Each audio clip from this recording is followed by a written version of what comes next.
Siema wam wszystkim, witamy was w kolejnym odcinku na kanale. Śledzimy wasze komentarze pod ostatnim filmem z szantażem bronią w aucie i widzimy, że chcieliście zobaczyć coś bez auta, gdy stajemy face to face naszego przeciwnika. Sprawdźcie, jak poradzić sobie, gdy nie mamy żadnego narzędzia pod ręką i musimy działać bezpośrednio na naszym oponencie. Jeśli jesteście tu pierwszy raz, możecie zostawić łapkę w górę i subskrypcję, aby zachęcić nas do dalszych filmów. Jedziemy z technikami.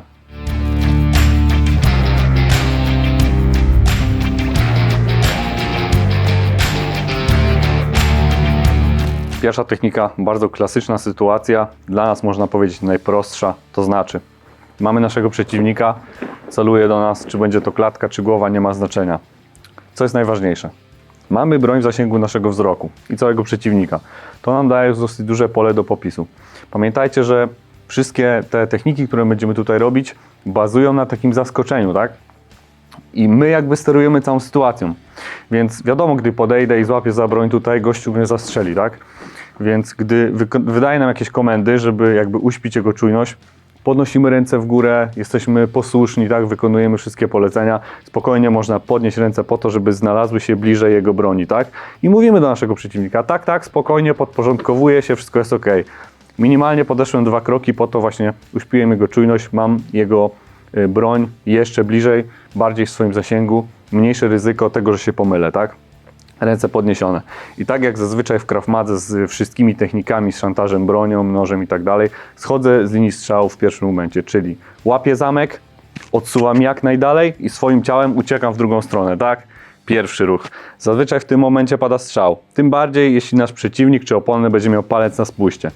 W takim przypadku zacięcie w broni, z naszą ręką nic się nie stanie, nie ma tutaj żadnego poparzenia, jest ona totalnie sprawna, tak? Więc pierwszy ruch jeszcze raz tu i w tym samym momencie druga ręka uderza w nadgarstek. Najlepiej tak, jeśli ktoś będzie miał mocne nadgarstki, że jeśli to nie zadziała, chwytamy od razu zamek i wyrywamy, tak? Spójrzcie jeszcze raz. Szymon, na razie nie trzymaj tak jakoś bardzo mocno, czyli to będzie jakby pierwszy wariant. Tu broń, gdy już odbierzemy, pamiętajcie zawsze, żeby przeładować. Bo jeśli było zacięcie, łyska wyleci i nabój jest w komorze, tak? Jeśli ma mocne nadgarstki, trzymaj. Wchodzimy. Raz, nie wyszła broń. 2, przeładowujemy, tak?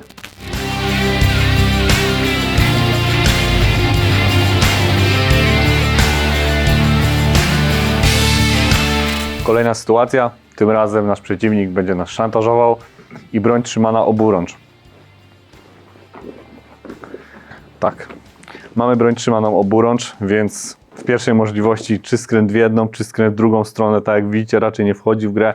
Ktoś będzie trzymał tą broń, raczej też będzie napięty, tak? Z dwóch stron mamy siły, które sprowadzają tą broń do środka, więc tutaj raczej ciężko będzie. Więc na co w pierwszej kolejności powinniśmy zwrócić uwagę? Żeby jedną rękę zdjął z tej broni, tak? Więc gdy ktoś szantażuje nas bronią, zazwyczaj czegoś oczekuje.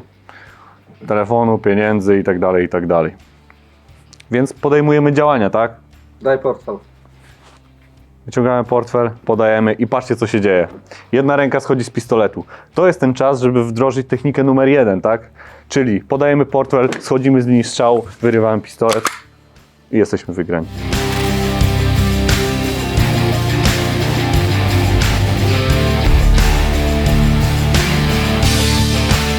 Kolejny szantaż, tym razem nasz przeciwnik celuje nam bezpośrednio w głowę, z bliskiej odległości, tak zwana egzekucja.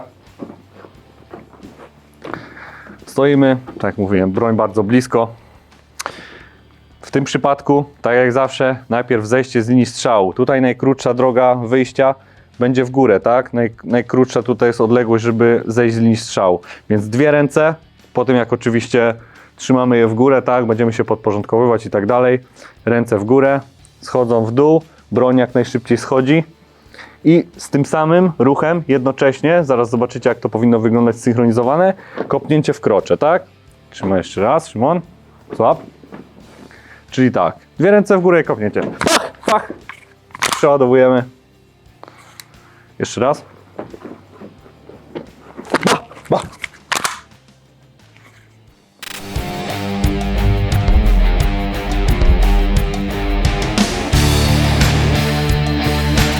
Następna sytuacja, tym razem przeciwnik frontalnie, celuje prosto w nas. Tak, mamy przeciwnika i o ile wcześniej schodziliśmy jak najszybciej z linii strzałów, tym razem też, ale zrobimy to troszeczkę inaczej, żebyście mieli możliwość wyboru i wybrać coś pod siebie. Czyli tak, moja jedna ręka przechwytuje zamek, schodzę z linii strzału, tym samym bardzo szybko dochodzę do przeciwnika, przechwytując łokieć, tak, skręcam broń. Mój przeciwnik jest na linii strzału, naciskam tutaj, tak żeby ona wypadła, ewentualnie będę mógł ją wyrzucić, tak? Naciskam, sprowadzam, kładziesz. Patrzcie, zmieniam chwyt, idę w tą stronę, tak? Trzymam sobie spokojnie jego rękę, tutaj mogę uderzać raz, dwa, jądra, zmiękczenia i tak dalej, oczywiście wskazane. Zazwyczaj też pada na rękę, więc te ręce spójrzcie, one są bardzo blisko siebie, więc spokojnie mogę tutaj go też kajdankować. Jeśli ta jego ręka by stwarzała dla mnie zagrożenie, spokojnie mogę sobie położyć na brzuch, tutaj cały czas dociskam, no i przeciwnik zneutralizowany.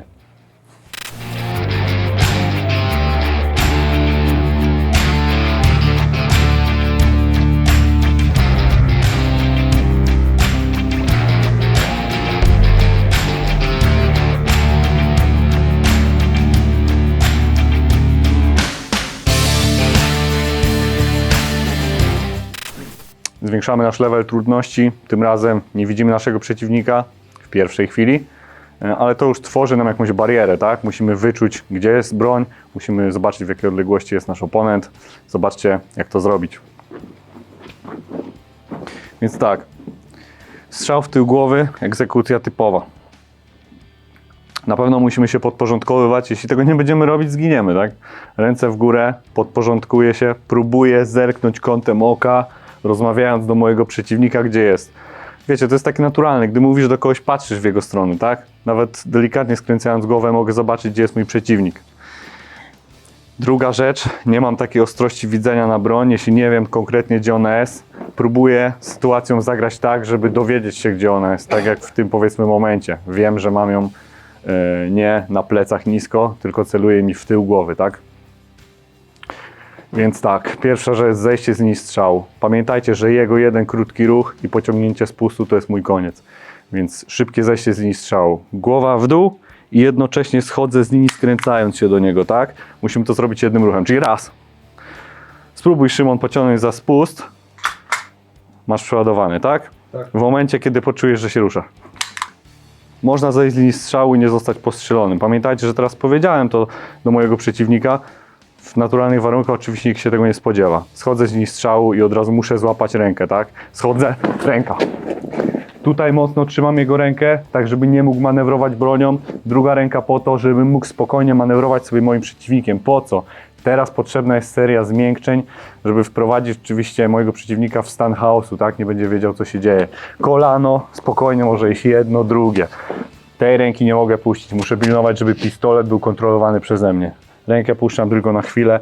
Może być szczęka, może być splot. Po kolejnych zmiękczeniach skręcam się do broni. Jeśli będzie miał palec na spuście, złamię mu tym palec wskazujący. Jeśli będzie miał na szkielecie, spokojnie wyrwę sobie tą broń. Oczywiście po wyrwaniu może pójść jeszcze łokieć. Oddalam się, przeładowuję i przejmuję kontrolę.